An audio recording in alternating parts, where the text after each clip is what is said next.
Kath, and to the MiddleSex University. Thank you so much for inviting me onto your YouTube. Well, firstly, I want to say I'm really honored to be, part of your series.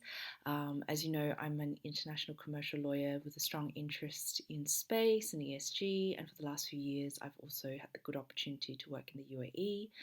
I've been qualified as a barrister in England and Wales, and I've also been a practitioner for ADGM as well as a Part 2 advocate. Also, I've had the opportunity to take on leadership roles in the International Astronautical Federation and also the ITU. So here we go. You sent me a list of questions, so I'm going to do my utmost to help you out. So, when you talk about the introduction, my verse about my poem Anon, um, well, actually, I love poetry. I think poetry is something that's very personal, and it's important, even as busy lawyers, we need to have side interests as well. Um, I think what is the closest piece to my heart? I think actually I love watching poetry slams. In fact, I love listening to Arabic poetry, even though for the most part I don't understand. But there's something very lyric, very musical about it. And you could tell, even when you're just watching, there's a lot to say that how expressive it can be. So I think um, there's something very beautiful about poetry, and I do have a Instagram where I share a bit more about myself from time to time, where I actually do write about that. So thank you so much for asking me that question. In terms of space law, you you mentioned it's a a unique area of law. So why is it that most students don't learn about it? And you want to know about how I began my journey and how I developed my passion from it. So I want to say that space law is like any other area of law. I remember when I studied environmental law, my professor then, Professor John Merrills at University of Sheffield, would say if you wanted to be an expert in environmental law, you could do so because we're all learning it at the same time. And I would say that while space law has been around for over 50 years or so, um, in terms of the commercial space sector, there is huge opportunity.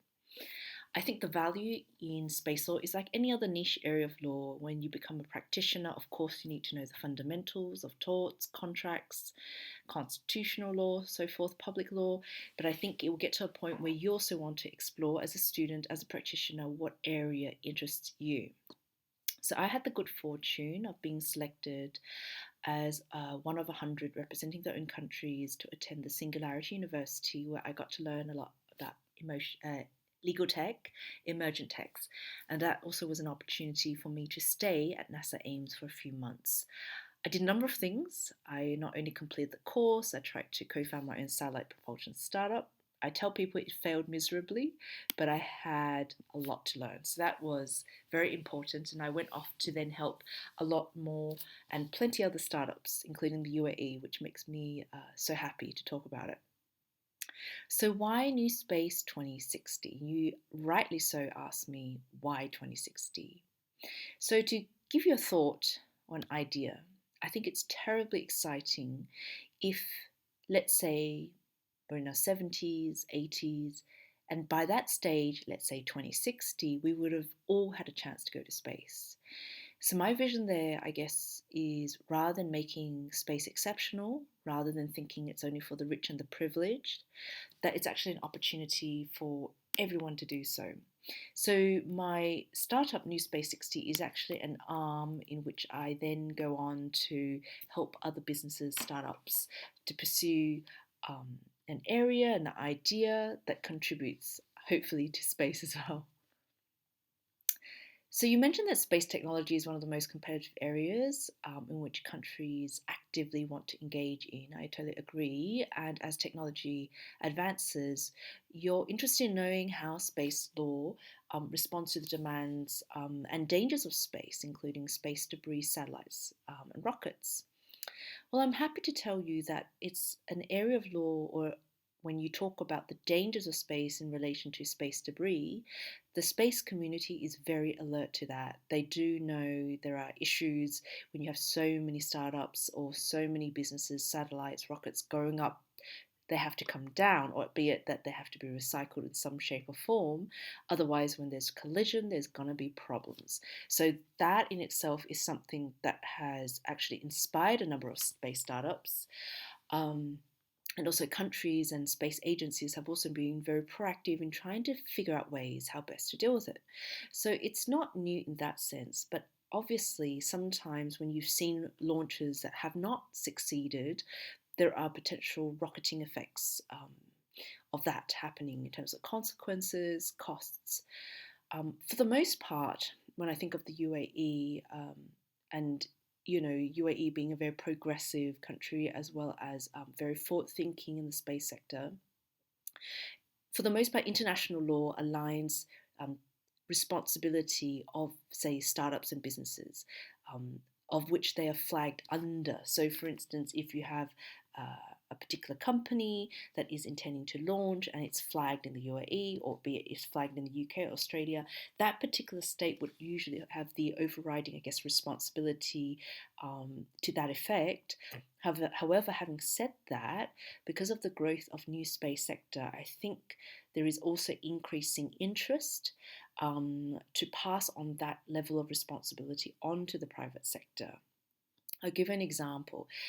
New space sector is and has been for the last 15 years a very exciting period of time in which companies, including insurers, are thinking very carefully of how and whether they could insure such businesses or technologies. And I can say, having worked in autonomous shipping and being very much an advocate for emergent tech and lawyers being able to assist that process, is that it's very, very important that all stakeholders are engaged and that they're aware of consequences, because it's not really something that drafts people can just write, or businesses being hands off. It's very much an integrative shareholder stakeholder sort of approach.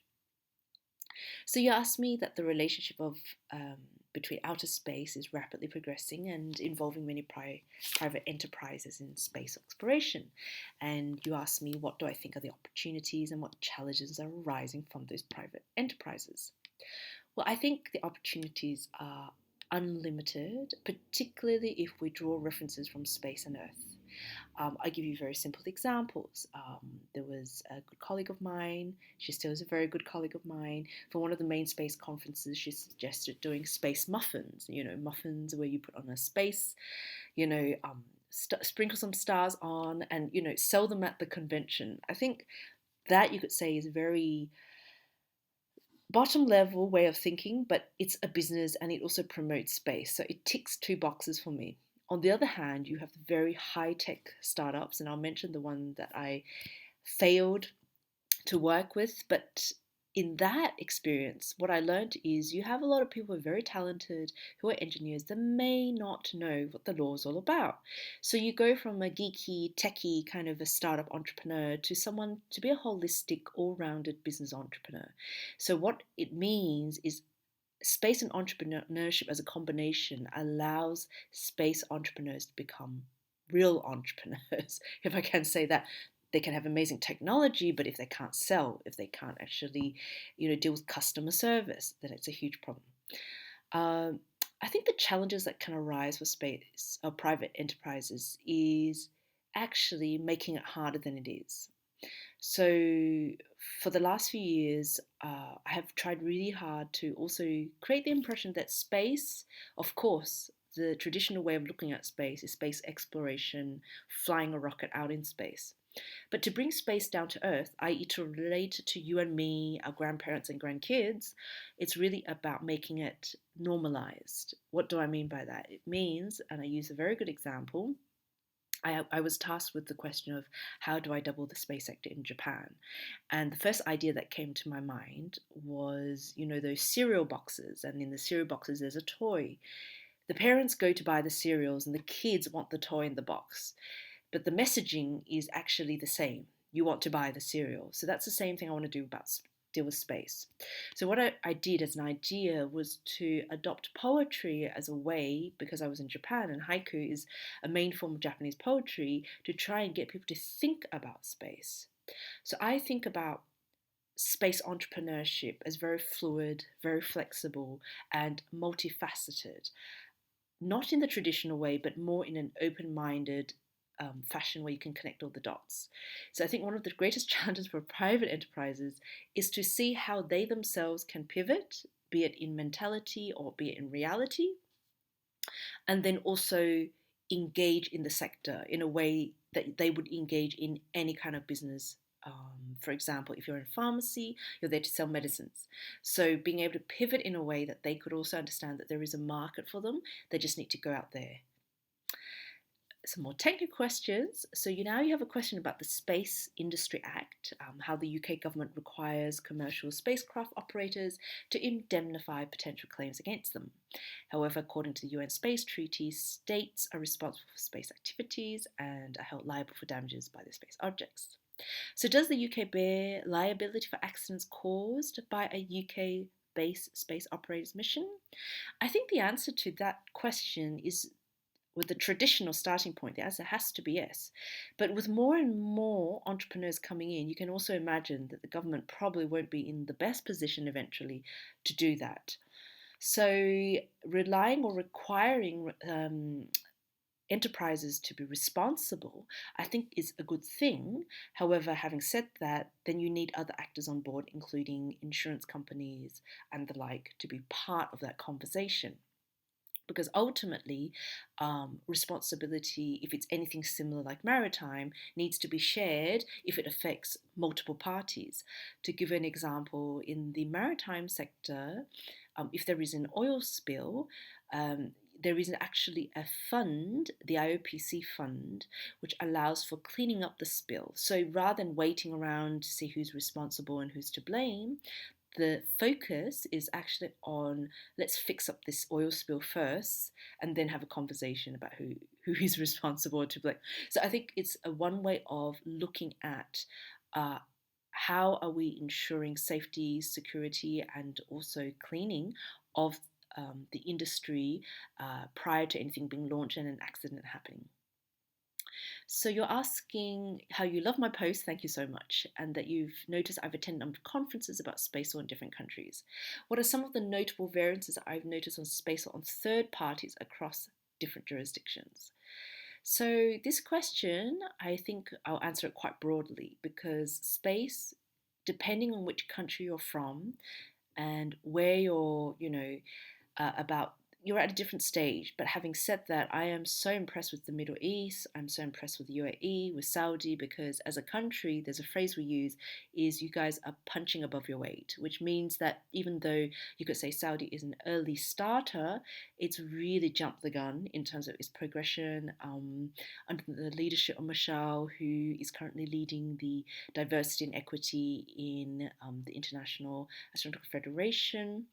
You've got the UAE Space Agency, of course, being one of the first, if not, yes, it is the first in the Middle East to launch their astronauts to space.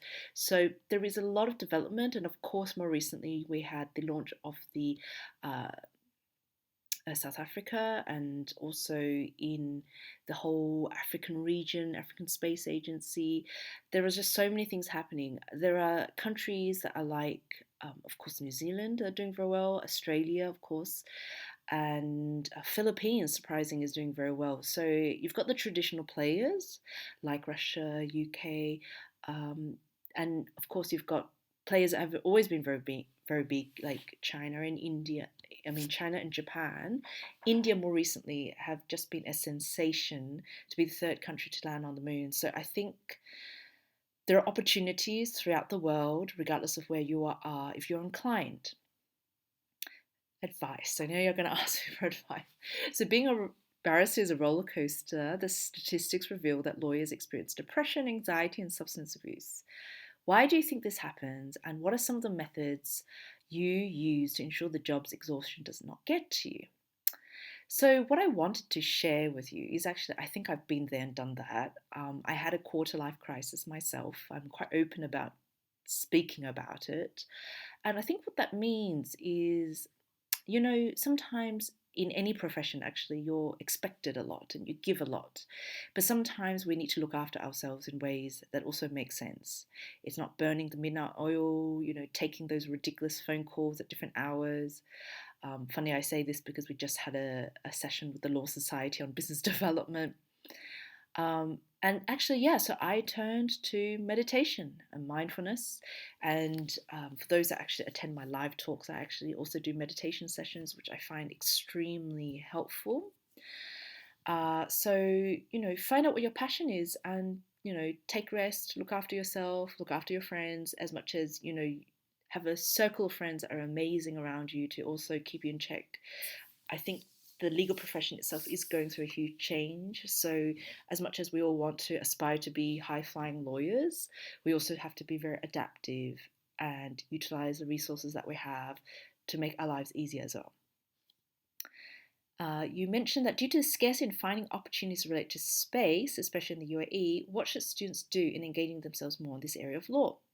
So, as you know, the UAE Space Agency is one. There's the MBRSC, the Mohammed bin Rashid Research Centre, and of course, you also got the DIFC courts, whom I'm very grateful to have been part of.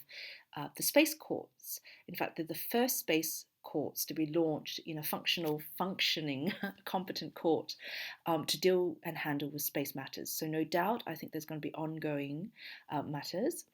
And of course, there's this upcoming mooting competition. So, your question is, how would I encourage many individuals with my mindset and life lessons? What message do I have for members of the Mooting Society? So, one thing I want to say is, having been and traveled to a number of countries, the UAE is very unique and special in many ways. It is progressive, it's forward thinking, and if you're a pioneer and you want to do something, I think the UAE has to be one of the best places to do it. I think of the kind of innovative mindset, the opportunities, and I think the opportunity for growth is also very extensive. So I would encourage students and entrepreneurs, if they find something that they're passionate in, and here I'm talking about space, not and also outside of space, go and do it. Because if you're the first, then you're a pioneer, and others will follow you. And when they do that, then what you do and can create is a level of momentum that would hopefully end up being a critical mass. I can share with you when I first started in space, not having to go too far, is there's a lot of people questioning, well, why would you do that? And how are you going to do that? And how are you going to transition from being a lawyer into space? Those are the kind of people that you need to thank because they remind you that you're achieving something that they think is difficult and is impossible or whatever it is. But I think with the mindset in the UAE, and I'm using the example, well, Burj Khalifa, it's the tallest building, you've got a 7-star hotel, first of its kind, one of its kind. So I think this is very inspiring, and particularly at this point where we're seeing a convergence of AI and technology, and law. Finally, it's not just talk; it's actually happening. It makes it an even more incredible time for you guys, the next generation of lawyers, to really grasp onto this opportunity and make the most of it. So thank you very much for your time, and I really look forward to meeting you all in person in due course. Thank you.